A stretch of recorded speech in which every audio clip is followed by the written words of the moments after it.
Local to global news at your fingertips. మీ చేతిలో ఒక ఆయుధం. Download R TV app. Media legend Ravi Prakash is back. బెదిరించిన వాళ్ళు బయట వాళ్ళు ఉన్నారు, వాళ్ళకి సపోర్ట్గా లీకులు ఇచ్చేవాళ్ళు స్థానికులు కూడా ఉన్నారని మా డౌట్. అది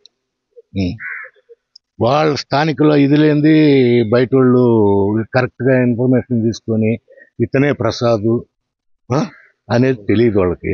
లోకల్ ఇది లేనిది జరగల. ఇది గ్రామంలో తగాదాలు ఉన్నా కూడా అస్సలు ఎవరికి మాకు తగాదా లేదు. ఈ మధ్యలో మేము ఎవరిని ఇదనేది లేదు.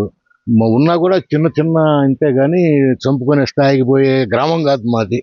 మా గ్రామం కొంచెం శాంతమైంది. మేము ఒకరికి సహాయం చేసిన వాళ్ళమే కానీ ఒకరి సొమ్ము మేము తిన్నవాళ్ళం కాదు. చేతనైతే మా జేబులో రూపాయి పెట్టి ఒకరికి సహాయం చేసామే కానీ ఒకరి సొమ్ము మేము తినలేదు. అది మరి అంత మనిషిని చెప్పేంత కక్షలు ఎవరికి ఉన్నాయో ఏమో మనకి తెలీదు. మేము కొంతమంది మీద డౌట్ ఉంది మాకు. అది మేము చేస్తాం. పోలీసు వాళ్ళే తగు న్యాయం చేయాలి మాకు. నేను ఫ్యామిలీ కావల్లో ఉండేది. మా తమ్ముడు వచ్చేసి వాడు చెన్నై, కానీ అనివార్య పరిస్థితి ఇక్కడికి వచ్చి కోళ్ళ ఫారం పెట్టి ఇక్కడ ఉంటుండాడు. వస్తా పోతా ఉండేది చెన్నై. కానీ మాకు మనిషిని చంపేంత కక్షలు ఇవన్నీ ఏమి లేవు మాకు. ఎవరు అంత ఊళ్ళో అంత మన ఏరియా అలాంటిది కాదు. కానీ ఇది ఎట్లా జరిగిందో మనకు తెలియదు. మేము టీడీపీ పార్టీ. మేము పోయినసారి మొన్న కూడా కాకల సురేష్ గారికి చేసాము. అది ఎవరనేది మాకు కొంచెం ఒక ఇద్దరు ముగ్గురు మీద మాకు డౌట్లు ఉన్నాయి, కానీ అవి మేము పోలీసు వారికి వాళ్ళకి చెప్తాము. పోలీసు వారే మాకు తగు న్యాయం చేసి దోషులను శిక్షించేటట్టు చేయమని మా మనవి. చెడ్డ ఉందని చెప్పాడు 2 సార్లు. వేరే వాళ్ళు నిన్ను లేపేస్తాం అన్నారంట. మొన్న కూడా ఎవరో ఒకరు వచ్చి బెదిరించిపోయారు. ఇట్లా వాళ్ళు ఎవరంటే నాకు తెలియదు, వాళ్ళు ఎవరు అని కూడా చెప్పాడు. వాళ్ళు మన లోకల్ అయితే కాదు తెలిసి. లోకల్ అయితే మా వాడికి తెలియకుండా ఎవరు లేరు. ప్రతి మండలం, జలదంకి మండలంలో మొత్తం తెలుసు చాలా వరకు. అంటే రాజకీయంగా తిరుగుతుంటాడు కాబట్టి. కానీ అది ఎవరు చేశారా అనేది పోలీసు వారే ఇంకా దాన్ని చేయాలి. చెప్పాలా, వాళ్ళు తెలియదంట వాళ్ళు ఎవరైంది కూడా.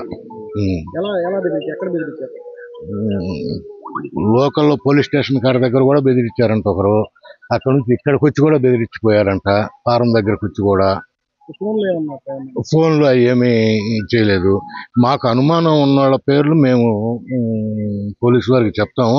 వాళ్ళే ఆ ఫోన్ తీసి వాళ్ళ కాల్ రికార్డు తీస్తే ఎవరు ఏంటి అనేది వాళ్ళు ఇది చేయగలరు. వాళ్ళు తగు న్యాయం చేస్తారని మేము కోరుకుంటున్నాము.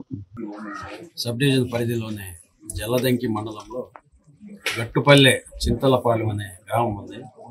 ఈ గ్రామంలో గొట్టిపాటి ప్రసాద్ నాయుడు అతను కోళ్ళ ఫామ్ పెట్టుకొని ఉన్నాడు. బ్రాయిలర్ కోళ్ళు పెట్టుకునేసి ఊరు బయటగా ఉంటాడు. ఈ దినం ఉదయం ఎవరో కొంతమంది గుర్తు తెలియని వ్యక్తులు, 2 వ్యక్తులు వచ్చి 5 కేజీలు కోళ్ళు కావాలి మాకు, వెంటనే వస్తామని చెప్పేసి వెళ్ళడం జరిగింది. 10:30-11 టైంలో. తర్వాత ఇతని వెంట ఉన్న 2 వ్యక్తులు కూడా ఇదే ఊర్లో వేరే కరమంత్రాలు జరుగుతుంటానికి వెళ్ళిపోయారు. ఒకడే ఉన్నాడు. కొంతసేపటి తర్వాత కోళ్ళకి పొట్టు కావాలా, తీసుకుని రా వేణు అని చెప్పేసి వేరే అతనికి ఫోన్ చేశాడు. అతను 11:30 టైంలో ట్రాక్టర్లో కోళ్ళ పొట్టు తెచ్చి లోపలికి వచ్చి చూస్తే ఇతను ఎవరో కత్తిపోటుతో చంపబడి ఉన్నాడు, రక్తపోటులో పడి ఉన్నాడు. తర్వాత అందరికీ ఇన్ఫర్మేషన్ ఇవ్వడం జరిగింది. ఈ విషయంగా జలదంకి ఎస్ఐ పరిధిలోకి వస్తుంది. జలదంకి మండల పరిధిలో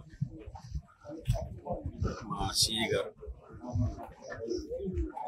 ఇది యాక్చువల్గా పొలిటికల్ మర్డర్స్ అయ్యేటట్టేం కాదు. ఇదేదో వ్యక్తిగతంగా జరిగినట్టుంది. ఈ అన్ని కోణాల్లో కూడా దర్యాప్తు చేసి ముద్దాయిల్ని తొందరలో పట్టుకుంటాం. శ్రీధర్ కావాలి. కుటుంబ సభ్యులు కొంతమంది మీద అనుమానం వ్యక్తం చేస్తున్నట్లు తెలుపుతున్నారు. మీ దృష్టికి అందరినీ కూడా మేము ఎంక్వైరీ చేసి ఎవరు అని చెప్పేసి ఖచ్చితంగా పట్టుకుంటాం. ఎవరు చేసింది చరిత్ర సృష్టించినోడు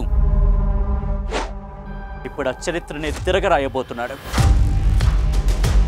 అబద్ధాల గోడల్ని బద్దలు కొట్టి నిజాలను రాగా మీ ముందుంచబోతున్నాడు. నిజమైన వార్తల కోసం వెంటనే డౌన్లోడ్ చేసుకోండి రా యాప్ని.